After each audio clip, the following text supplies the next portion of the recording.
Worship of Leone, Supreme Goddess. The worship of the goddess began with the appearance on a revolving stage between the nearest worshippers and the base of the throne itself of a veritable forest of trees about 100 feet in width. There were trees like magnolias, oaks, elms, and others splendid in foliage, and amidst these there was an undergrowth of beds of the most brilliant flowers. It was the work of the magicians and sorcerers. There were thickets of camellias and rhododendrons, amid which bloomed flowers like scarlet geraniums, primroses, violets, and poppies. What appeared to be apple, peach, cherry, and hawthorn trees, all in full bloom, tossed their white and pink foam of flowers. They were real trees and flowers, made to exist for a time by the sorcery of the masters of spirit power. They had never before known the outer air. The priests of Harikar had made them, and would dissipate them as living bodies are dissipated by death. A sacred opera was chanted by the priests of invention, art, and spirituality on their terraces of silver above the trees and flowers.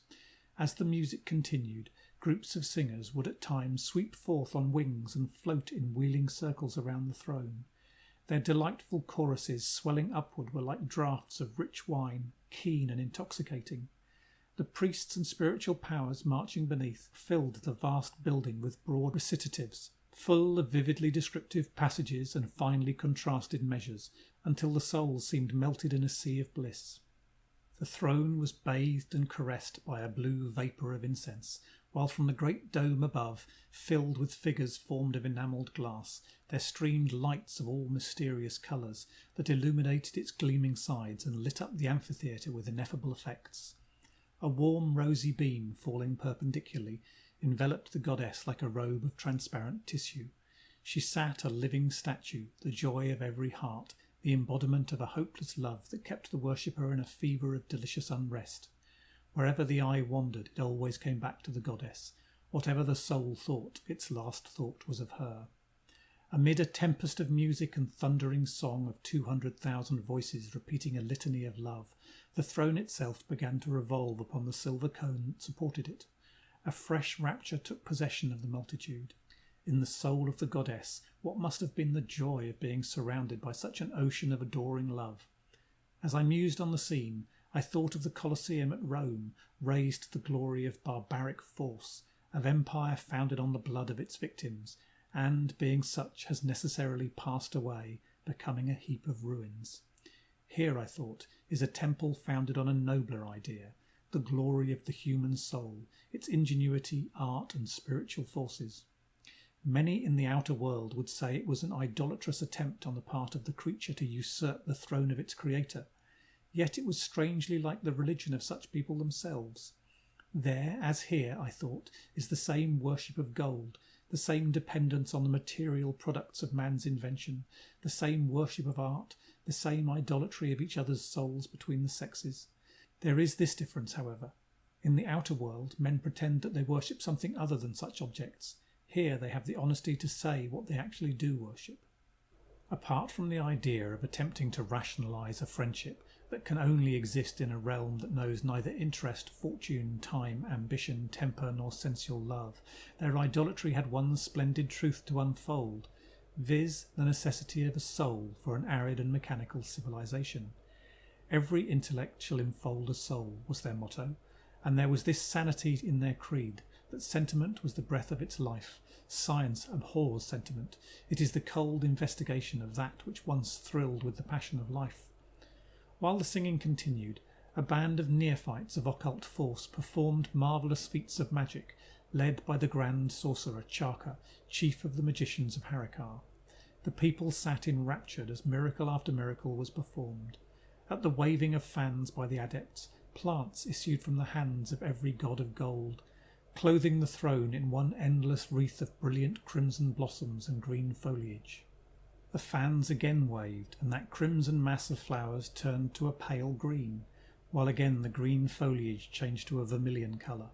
The throne appeared like one enormous bougainvillea glabra, whose leaves are flowers. Again the fans were waved, and the flowers changed to bloom all snowy white, while the foliage became blue. The adepts disappeared at a given signal, and thereupon entered another band of beautiful girl adepts, who seated themselves, each body in a crouched mass with flowing drapery, around the base of the throne. These priestesses were in a state of catalepsy. The ego or soul in each case had been separated from the body, which floated in a state of apparent death.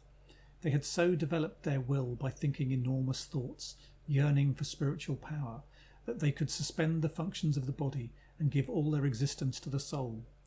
Thus hypnotized, it was stated that their souls were floating freely in the dome above, in blessed converse, and that their reincarnation would afterward take place.